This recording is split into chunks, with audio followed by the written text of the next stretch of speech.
Hello everyone, welcome to DCAM channel. Today we will discuss about SAM 5 TYBSc. SAM 5 TYBSc જેનું unit number 4B and heterocyclic compound discuss કરતા હતા અને last લેક્ચરમાં આપણે discussion કર્યું હતું શેનું ડિસ્કશન કર્યું હતું Fischer and all synthesis. Okay, तो today we will discuss about electrophilic substitution reaction. Okay, तो इलेक्ट्रॉन अनुरागी प्रक्रिया जोवानी छे कोनी इंडोल नी. बराबर, तो इंडोल नी इलेक्ट्रॉन अनुरागी प्रक्रिया ए पहला अपनी चैनल पर फर्स्ट टाइम आया है तो रेड बटन पर क्लिक करजो. सीधे नोटिफिकेशन मळशे. लेक्चर्स कंटिन्यू में सीक्वेंस में हशे. बराबर, एंड ए सिवाय आपणुं सिमेट्री जेना 27 लेक्चर ए कम्प्लीटली प्लेलिस्ट में है. एनालिटिकल केमिस्ट्री नो यूवी स्पेक्ट्रोस्कोपी जे एग्जाम्पल साथ प्लेलिस्ट में कम्प्लीटली सीक्वेंस में है. बराबर, एंड ऑर्गेनिक केमिस्ट्री नो स्टीरियो केमिस्ट्री जे पण ऑलरेडी प्लेलिस्ट में पुटेड है. एंड ऑर्गेनिक केमिस्ट्री नो 4B ऑर्गेनोमेटालिक कंपाउंड है 3B यूनिट ए पण सीक्वेंस में है. तो इंडोल नी इलेक्ट्रॉन अनुरागी प्रक्रिया जोवानी छे. तो इलेक्ट्रॉन अनुरागी प्रक्रिया फर्स्ट पहलू इलेक्ट्रॉन तरफ अनुराग धरावे तेवी रिएक्शन. तो इलेक्ट्रॉन तरफ अनुराग कौन धरावे? पॉजिटिव चार्ज धरावता कोई पण रिएजेंट होय ते इलेक्ट्रॉन तरफ अनुराग धरावे. बराबर, फर्स्ट रिएक्शन जोवानी छे आपणे इंडोल नी. तो मैं इंडोल નું स्ट्रक्चर पुट करूं तो आ स्ट्रक्चर थशे indole. Okay, and H non-bonding electron and double bond. तो नंबरिंग करवामां आवे तो फर्स्ट नंबर नाइट्रोजन थी फर्स्ट नंबर पुट करवानो. नाइट्रोजन पर फर्स्ट नंबर रहेशे तो first number nitrogen. Okay, first, second, third junction carbon ने नंबर नहीं, fourth, fifth, 6, 7 and 8 and 9.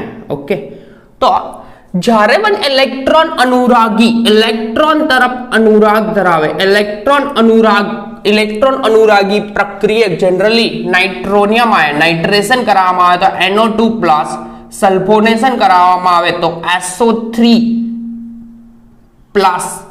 Okay, chlorination chloronium ion, bromination તો બ્રોમોનિયમ આયન હોય. Okay, મિથાઇલેશન CH3+. એ સિવાય એસિટાઇલેશન કરવાનું હોય તો acetyl ion CH3C double bond O+. તો આ બધા ઇલેક્ટ્રોન અનુરાગી પ્રક્રિયક છે. ઇલેક્ટ્રોન અનુરાગ એટલે કે જે કાર્બન પર ઇલેક્ટ્રોન ઘનતા વધારે હોય ત્યાં આગળ અટેક કરશે. તો ઇલેક્ટ્રોન અનુરાગી પ્રક્રિયા થવામાં એન્ડોલમાં ઇલેક્ટ્રોન અનુરાગી પ્રક્રિયા થાય તો કાં તો સેકન્ડ પોઝિશન પર થાય કાં તો થર્ડ પોઝિશન પર. કેમ થાય એનું રીઝન. બરાબર, બટ જ્યારે પણ ઇલેક્ટ્રોન અનુરાગી સપોઝ કાર્બન નંબર 3 પર અટેક કરે, કયો નંબર 3 પર, તો 3 પર અટેક કરે તો કઈ રીતનું થાય તે જોઈ લઈએ. તો ઇલેક્ટ્રોન અનુરાગી પ્રક્રિયા થાય, ઇલેક્ટ્રોન અનુરાગી પ્રક્રિયા થાય તો એઝ ઇટ ઇઝ મેં ઇન્ડોલ નું સ્ટ્રક્ચર લખું. ઓકે, અહીંયા NH as it is and અહીંયા થશે આ રીતનું બંધારણ છે આપણી જોડે. હવે આ ભાઈ જે છે એમાં બોન્ડિંગ બ્રેક થાય, બોન્ડ બ્રેક થાય બંને ઇલેક્ટ્રોન કોણ મેળવે? કાર્બન નંબર 3 મેળવે તો માઇનસ ચાર્જ, તો માઇનસ ચાર્જ એન્ડ અહીંયા આવશે પ્લસ ચાર્જ. તો માઇનસ ચાર્જ સાથે ઇલેક્ટ્રોન અનુરાગી વધારે ઇલેક્ટ્રોન ઘનતા ધરાવતા કાર્બન સાથે જોડાય તો અહીંયા આગળ જોડાશે ભાઈ કોણ? ઇલેક્ટ્રોન અનુરાગી. પોઝિશન નંબર 3 पर जोड़ाए इलेक्ट्रॉन अनुरागी. ओके, नेक्स्ट स्टेप में ऑलरेडी अहींया हाइड्रोजन हशे, कार्बन नी 4 संयोजकता बाकी है तो नेक्स्ट स्टेप में थशे शुं? आ फॉर्म थयुं सिग्मा संगीना पॉजिटिव आयन है, रिंग कम्प्लीट नहीं केम के एक डबल बॉन्ड है, जंक्शन पर है डबल बॉन्ड. तो नेक्स्ट स्टेप में थशे डीप्रोटोनेशन -H+ એટલે કે બોન્ડ તૂટશે, હાઇડ્રોજન બંને ઇલેક્ટ્રોન આ કાર્બન ને આપશે તો ફોર્મેશન થશે કંઈક આવું aromatic ring as it is. But અહીંયા ઇલેક્ટ્રોન અનુરાગી બોન્ડ બ્રેક થશે કોનો ભાઈ આ હાઇડ્રોજન એન્ડ કાર્બન વચ્ચેનો બોન્ડ બ્રેક થશે તો બંને ઇલેક્ટ્રોન કોણ મેળવશે કાર્બન મેળવે તો અહીંયા માઇનસ ચાર્જ અને અહીંયા કયો હતો ઓલરેડી પ્લસ, તો પ્લસ એન્ડ માઇનસ વચ્ચે બોન્ડ ફોર્મેશન થઈ જશે એટલે કે આ વિસ્થાપન થઈ ગયું, વિસ્થાપિત ઇલેક્ટ્રોન અનુરાગી પ્રક્રિયક દ્વારા વિસ્થાપન થઈને structure number 1 and structure number 2 આ બે સ્ટ્રક્ચર મળ્યા. બટ આમાં એક પોસિબિલિટી એ પણ છે કે અહીંયા આ નાઇટ્રોજન છે બરાબર, તો નાઇટ્રોજન અહીંયા બંને ઇલેક્ટ્રોન આ ભાઈને આપે, આ કાર્બનને આપે એન્ડ બોન્ડ ફોર્મેશન કરે તો એક સ્ટ્રક્ચર વધારે મળે, તો વધારે મળે એટલે કે રેઝોનેટિંગ સ્ટ્રક્ચર અહીંયા ટોટલ કેટલા થશે આપણા, ટોટલ થશે અહીંયા ચાર્જ રહેશે પ્લસ, બંને ઇલેક્ટ્રોન આપ્યા બટ બોન્ડ ફોર્મેશન થશે અહીંયા ઇલેક્ટ્રોન અનુરાગી બી એઝ ઇટ ઇઝ અહીંયા રહેશે, હા કે ના, એન્ડ અહીંયા રહેશે હાઇડ્રોજન બી એઝ ઇટ ઇઝ. તો આ એક સ્ટ્રક્ચર નંબર 3 મળ્યું. બટ જ્યારે પણ સેકન્ડ પોઝિશન પર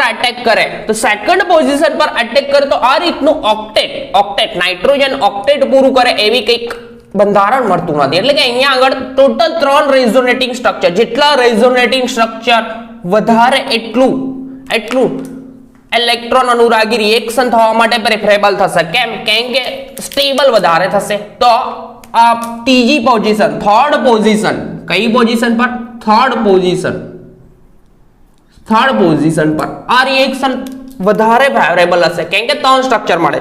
બટ જો સેકન્ડ પોઝિશન પર રિએક્શન થાય, ઇલેક્ટ્રોન અનુરાગી પ્રક્રિયા થાય કઈ પોઝિશન પર, સેકન્ડ પોઝિશન, તો સેકન્ડ પોઝિશન પર થાય તો કંઈક આ રીતનું થશે. જોઈ લો, એકદમ સિમ્પલ વસ્તુ છે. એઝ ઇટ ઇઝ બંધારણમાં એઝ ઇટ ઇઝ ફર્સ્ટ વાળું દોરીશ. ઓકે, એક જ સેકન્ડ.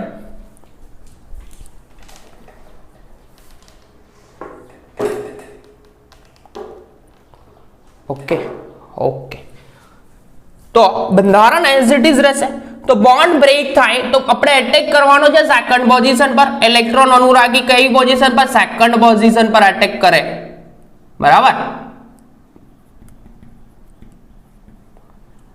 તો બોન્ડ તૂટશે, બોન્ડ તૂટે બંને ઇલેક્ટ્રોન મેળવે તો માઇનસ, તો અહીંયા ફોર્મ થશે પ્લસ ચાર્જ એન્ડ માઇનસ બંને ઇલેક્ટ્રોન મેળવે તો માઇનસ ચાર્જ પુટ કર્યો નથી તો માઇનસ ચાર્જ અહીંયા આવશે. તો માઇનસ ચાર્જ જોડે જોડાશે કોણ, પોઝિટિવ ચાર્જ ધરાવતો ઇલેક્ટ્રોન અનુરાગી એટલે કે ઇલેક્ટ્રોન અનુરાગી એન્ડ હાઇડ્રોજન. એન્ડ નેક્સ્ટ સ્ટેપમાં શું થશે, minus H plus deprotonation, bond તૂટશે, આ બંને ઇલેક્ટ્રોન કાર્બન મેળવશે તો થશે શું, કન્ડિશન દેજો, સીધું વિસ્થાપિત ઇન્ડોલ નું વિસ્થાપન થશે. બટ પોઝિશન નંબર કયા પર થશે, પોઝિશન નંબર સેકન્ડ પોઝિશન પર.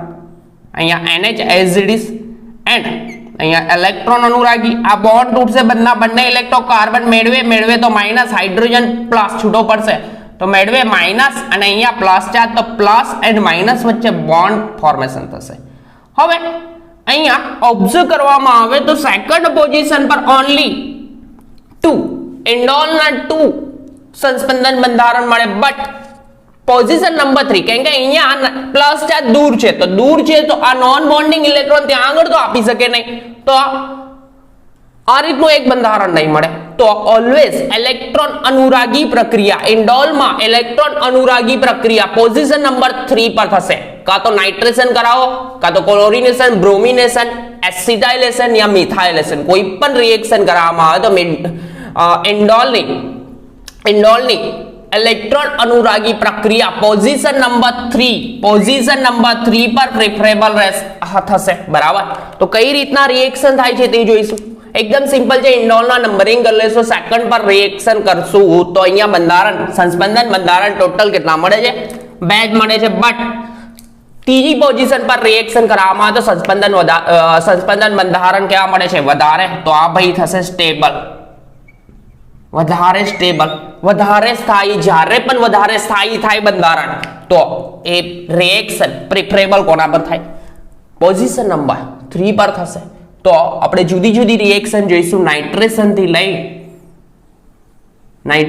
થી લઈ sulphonation, chlorination, bromination, methylation, acetylation all reaction જોવાની છે. ઇલેક્ટ્રોન અનુરાગી પ્રક્રિયા. તો અહીંયા ઇલેક્ટ્રોન અનુરાગી પ્રક્રિયા ઇન્ડોલની કરવામાં આવશે તો position number always preferable position હશે 3. બરાબર. તો પહેલી રિએક્શન કરાવીશું નાઇટ્રેશન વિથ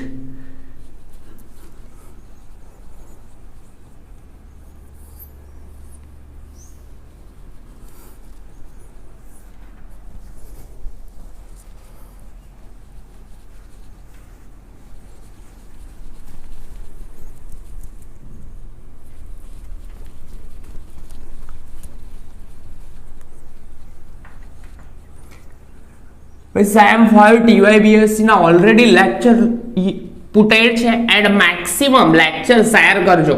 સેમ 5 માં TYBSC માં જે હોય તમારા ફ્રેન્ડ્સ હોય કેમિસ્ટ્રીમાં 5 સેમેસ્ટર 5 માં હોય લાસ્ટ યરમાં હોય એ લોકોને લેક્ચર મેક્સિમમ શેર કરજો. એન્ડ સિમેટ્રી ના લેક્ચર 27 પુટેડ છે બટ એમાં એક સિમેટ્રી એલિમેન્ટ કરતા જજો એન્ડ પ્રેક્ટિસ કરીને નેક્સ્ટ લેક્ચર જોજો. કારણ કે આ સિક્વન્સમાં સિમેટ્રી જેવો સબ્જેક્ટ સ્ટડી કરવો જરૂરી છે. બરાબર છે. તો જોઈ લઈએ આગળ ઇન્ડોલ. તો ઇન્ડોલની રિએક્શન કરવાની છે તો મેં ઇન્ડોલનું સ્ટ્રક્ચર દોરી દઉં. ઇન્ડોલ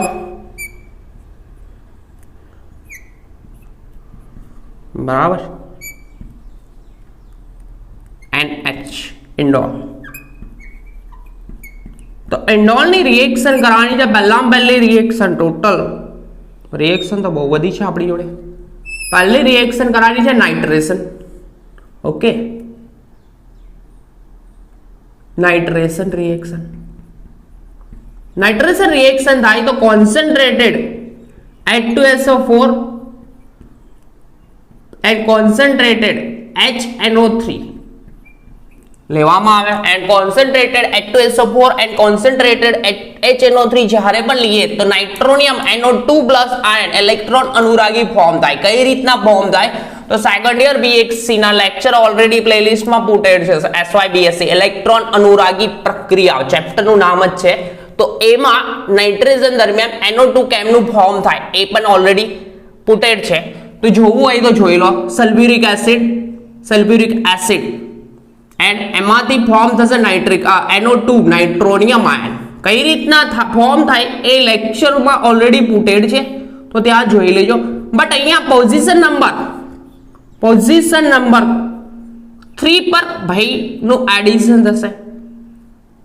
કઈ રીતના બોન્ડ તૂટશે? બંને ઇલેક્ટ્રોન આ મેળવે માઇનસ, અરે આ મેળવે માઇનસ, સોરી આ ગુમાવે પ્લસ એન્ડ અહીંયા એડ થશે NO2 હાયના એન્ડ અહીંયા હશે બીજો ભાઈ હાઇડ્રોજન. તો બોન્ડિંગ બ્રેક થશે તો બંને ઇલેક્ટ્રોન ફરીથી આ કાર્બન મેળવે માઇનસ તો પ્લસ એન્ડ માઇનસ વચ્ચે આ રીતનો બોન્ડ બનશે. હા કે ના? તો સિમ્પલ છે. બરાબર. દર વખતે નહીં સમજાવું, મેકેનિઝમમાં આ વસ્તુ એક્સપ્લેન કરી છે ઓલરેડી હમણાં. તો અહીંયા જે ફોર્મ થયું એનું નામ થશે, શું થશે નામ? 3 nitro indole. Okay, 3 nitro indole. Second reaction બી સિમ્પલ છે. આપણે કરાવીશું બ્રોમિનેશન. શું કરવાનું? Br2 બ્રોમિન જળ સાથે 0 ડિગ્રી ટેમ્પરેચર રિએક્શન કાં તો Br2 and FeBr3 Lewis acid લેવાનું હોય તો બ્રોમોનિયમ આયન ફોર્મ થશે. બરાબર. બટ આ રીતે ના કરવું હોય તો આ Br2 0 ડિગ્રી રિએક્ટિવ જ છે બ્રોમિન, તો રિએક્ટિવ વધારે જ છે તો ડાયરેક્ટલી 0 ડિગ્રી ટેમ્પરેચર જ રિએક્શન આપી દેશે ઇલેક્ટ્રોન અનુરાગી પ્રક્રિયા. ઓકે, તો થશે કેવું? તે ડાયરેક્ટલી બ્રોમિન એટેચ થશે पोजीशन नंबर 3 पर, तो मैं मेकेनिज्म तो पुट करतो नहीं भाई, एज इट इज बॉन्ड राखू एंड अहींया आवशे ब्रोमीन, तो 3 ब्रोमो इंडोल, हाँ या ना? ओके। ए सिवाय नेक्स्ट रिएक्शन मिथाइलेशन रिएक्शन, तो मिथाइलेशन रिएक्शन में कई जुदू थशे मिथाइलेशन, तो सिंपल है मिथाइलेशन में मिथाइल आयोडाइड लई लेशु तो इजीली बॉन्ड ब्रेक थशे, तो CH3+ फॉर्म थशे मिथाइल आयोडाइड, का तो methyl chloride CH3Cl and Lewis acid FeCl3 लेवामां आवे, कोण लेवामां आवे?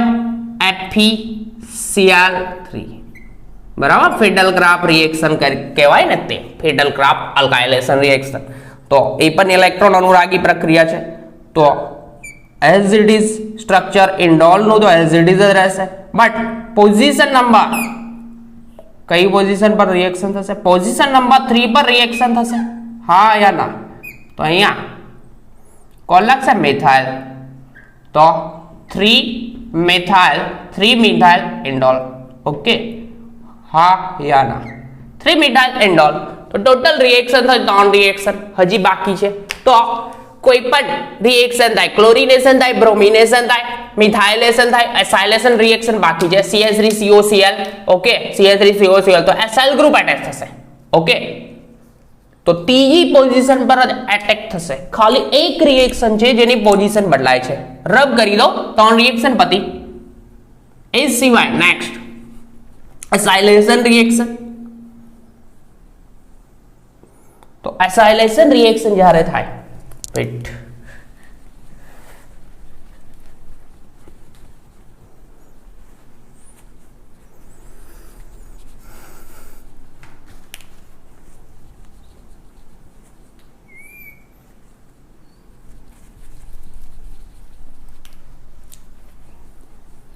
ना पछीना लेक्चर में सिंथेसिस जोवानी छे आइसोक्विनोलिन नी, ओके, ये भी सिंपल छे। तो भाईनी रिएक्शन करानी छे एसाइलेशन रिएक्शन, कोना साथे जोई लो, फिट परफेक्ट करी दो।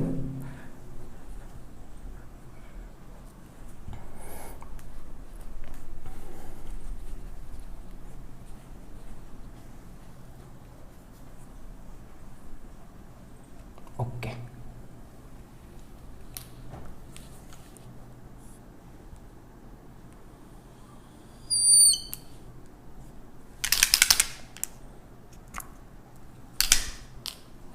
रिएक्शन जैसे एसाइल क्लोराइड, बराबर, तो CH3COCl and SnCl4, CH3COCl and SnCl4 સાથે રિએક્શન જ્યારે થાય તો તે વખતે થશે શું? સિમ્પલ બોન્ડ તૂટશે, બંને ઇલેક્ટ્રોન પોઝિશન નંબર 3 પર આવશે અને અહીંયા ફોર્મ થશે કોણ? એસાઇલ કાર્બોકેટાયન ફોર્મ થાય, વેટ, તો તે વખતે ભાઈ એટેક કરશે પોઝિશન નંબર 3 પર COCH3, હા યા ના? તો આ રીતનું સ્ટ્રક્ચર કેમ મળશે? પોઝિશન નંબર 3 પર જ લાગશે એન્ડ એના પછી નેક્સ્ટ રિએક્શન છે એસાઇલેશન ઓવર થાય। હવે ક્લોરિનેશન, તો થાયોનાઇલ ક્લોરાઇડ SOCl2 ઇઝી એકદમ SOCl2 સાથે અને આમાં by product HCl and SO2 જશે, અલ્કોહોલ હોય તો SO2 જાય, HCl નીકળશે, ઓકે, હા યા ના? તો ખાલી HCl બાય પ્રોડક્ટ નીકળશે, તો અહીંયા હશે रिएजेंट फॉर्म શેનું કરશે? ક્લોરોનિયમ આયન, ને ક્લોરોનિયમ આયન એટેક કરશે પોઝિશન નંબર 3 પર, તો અહીંયા 3 ક્લોરો એન્ડોલ ફોર્મ થશે, okay, and last one સલ્ફોનેશન સલ્ફોનેશન reaction અપવાદ રૂપ છે SO3 અથવા ઓલિયમ, ઓલિયમ ખબર છે H2SO7 ની હાજરીમાં રિએક્શન થાય તો અહીંયા આ રિએક્શન થશે તો પોઝિશન નંબર 3 પર નહીં થાય રિએક્શન, ખાલી આ એકલું જ અપવાદ છે પોઝિશન નંબર 2 પર કરશે, સલ્ફોનિક એસિડ લાગશે પોઝિશન નંબર 2 પર. ઓકે, તો પોઝિશન નંબર 2 પર લાગશે તો આ એકલું અપવાદ છે, બરાબર, સલ્ફોનિક એસિડ અપવાદ છે. એ સિવાય બધી રિએક્શન કોની પોઝિશન નંબર 3 પર થશે. ઓકે, તો આ હતી એન્ડોલની સબસ્ટિટ્યુશન રિએક્શન, બરાબર. તો આ નેક્સ્ટ લેક્ચરમાં જઈશું ક્વિનોલિન એન્ડ આઇસોક્વિનોલિનની સિન્થેસિસ. ત્યાં સુધી કન્ટિન્યુમાં પ્રિપેર કરતા રહો અને આપણી ચેનલ પર ફર્સ્ટ ટાઈમ આવ્યા હોય તો રેડ બટન પર ક્લિક કરજો એન્ડ મેક્સિમમ લેક્ચર શેર કરજો. તો નેક્સ્ટ લેક્ચરમાં મળ્યા ઇન્ડોલની સિન્થેસિસ, ક્વિનોલિન એન્ડ આઇસોક્વિનોલિનની સિન્થેસિસ સાથે એન્ડ એની ઇલેક્ટ્રોન અનુરાગી પ્રક્રિયા સાથે. ત્યાં સુધી કન્ટિન્યુમાં પ્રિપેર કરતા રહો અને લેક્ચરને મેક્સિમમ શેર કરો.